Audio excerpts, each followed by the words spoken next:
হরে কৃষ্ণ। আন্তর্জাতিক কৃষ্ণ ভাবনাময় সংঘ। আজকে আমি এসেছি শ্রী শ্রী নরসিংহদেব জিউ মন্দির, রাধারমন মন্দির, শেরপুরে। প্রকৃতি ঘেরা সকালের এই মনোরম দৃশ্য আমি আজকে পুরো ইস্কন মন্দিরের যে প্রেক্ষাপট এবং দৃশ্য সেটা আমি একটু দেখানোর চেষ্টা করব। আমার সামনে যে দেখতে পাচ্ছেন সেটা হচ্ছে গোবিন্দ ভোজনালয়, নিরামিষ খাবারের এক অফুরন্ত আয়োজন এবং মন্দিরের যত ধরনের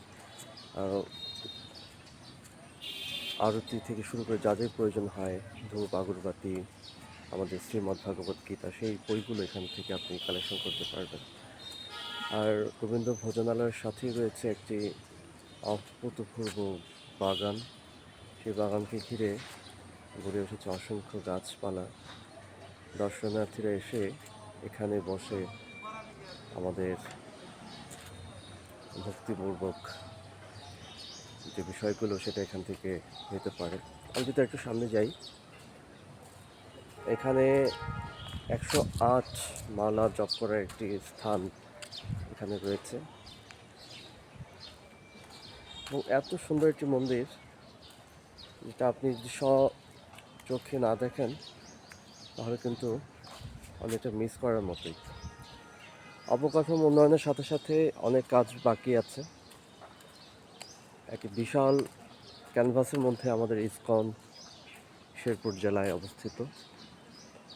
প্রকৃতির মাঝে আমি যদি আনুমানিক আপনাকে হিসাবটা দেই, তাহলে আজ থেকে প্রায় 950 বছর আগে এই নৃসিংহজির মন্দির, এই তটে মন্দিরটি অবস্থিত। তাহলে বুঝতেই পারছেন 1000 বছরের একটি ইতিহাস আমাদের এই ইস্কন মন্দিরে। রাজা মহারাজা যখন ছিলেন তখন থেকেই এই শেরপুর, আজকে যেটা পরিচিত লাভ করেছে শেরপুর, সেই শেরপুরের একটি ঐতিহ্যবাহী মন্দির এই শেরপুর জেলায়। এবং আমরা খুবই ভাগ্যবান যে এই মন্দিরে আমরা দর্শন করতে পারছি এবং পূজা অর্চনা করতে পারছি। মাঝখানে আমি একটু বলিনি, এখানে তুলসী একটি বাগান রয়েছে, প্রভাতের জন্য থাকার ব্যবস্থা। আর একটু যদি আমি আপনাকে তথ্য দেই, যত পরিমাণ মন্দিরের জায়গা রয়েছে এর থেকে আমি যদি ব্যাকগ্রাউন্ডটা একটু চত্বর দিকে ঘোরাই, তাহলে আরও অনেক জমি আমাদের কিন্তু এই ইস্কনের মন্দিরে রয়েছে, যেটা হয়তো বা কালের বিবর্তনে বিভিন্ন জায়গায় বিভিন্ন মানুষের হাতে চলে গিয়েছে মন্দিরের অসংখ্য জায়গা। এবং অবকাঠামো উন্নয়নের সাথে সাথে মন্দিরের সৌন্দর্য বর্ধনের কাজ আরও চলছে, দীর্ঘমেয়াদী কাজ রয়েছে এখানে। আমি যদি আস্তে আস্তে ভিতরে প্রবেশ করি, মন্দিরের ভিতরে তুলসী দেবীর, আমি যার ভিতরে যাই তাহলে মন্দিরের যে মেইন প্রেক্ষাপট সেটা কিন্তু আমি আপনাদেরকে দেখাতে পাচ্ছি।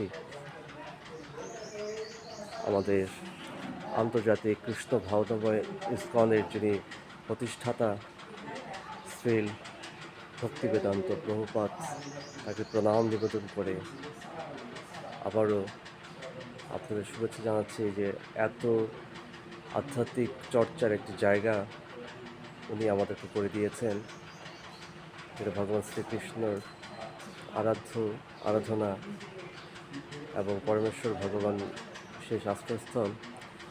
এই আধ্যাত্মিক চিন্তার যে আত্মপ্রকাশ উনি করেছেন সেটা সারা পৃথিবী, শুধু বাংলাদেশ নয়, সারা পৃথিবীব্যাপী আজকে সমাদৃত।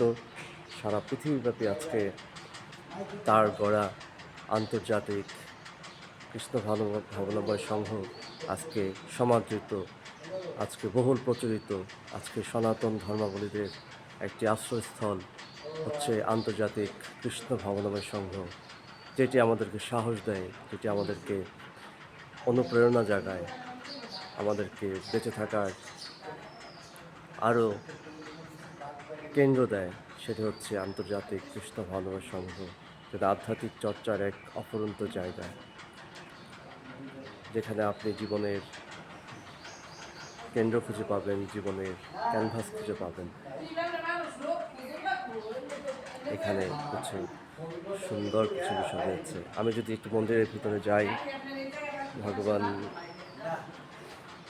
জগন্নাথ সুভদ্রা বলদেব প্রণাম ভগবান, রাধারমন রাধা কৃষ্ণ, রাম লক্ষ্মণ সীতা, পরমেশ্বর ভগবান নরসিংহদেব এখানে অবস্থিত। আমাদের কি সৌভাগ্য না আমরা যে এমন একটি জায়গায়, যে হাজার বছরের ইতিহাসের একটি মন্দির আমরা কিন্তু দেখতে পেয়েছি।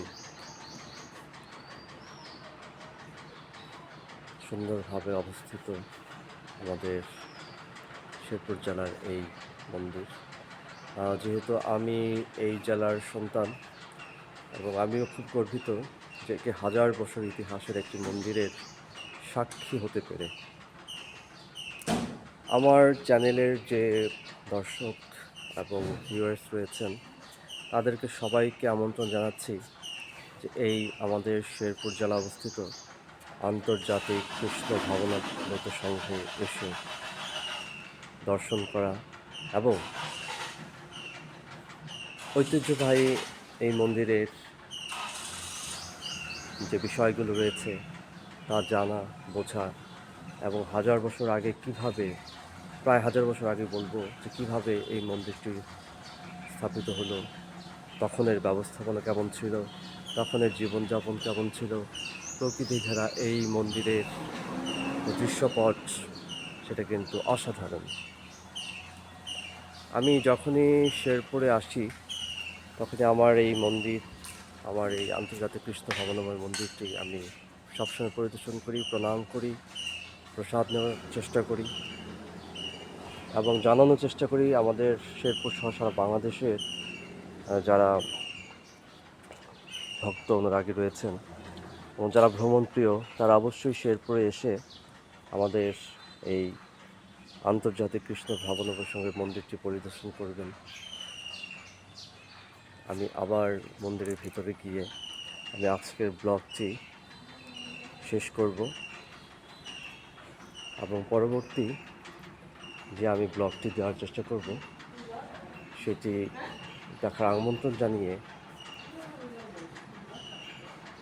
আমি আজকের আমার এই ব্লগটি শেষ করব। জয় শ্রীকৃষ্ণ চৈতন্য প্রভু নিত্যানন্দ শ্রী অদ্বৈত গদাধর শ্রীবাসদি ভক্তবৃন্দ। হরে কৃষ্ণ কৃষ্ণ কৃষ্ণ হরে হরে, হরে রাম রাম রাম হরে হরে।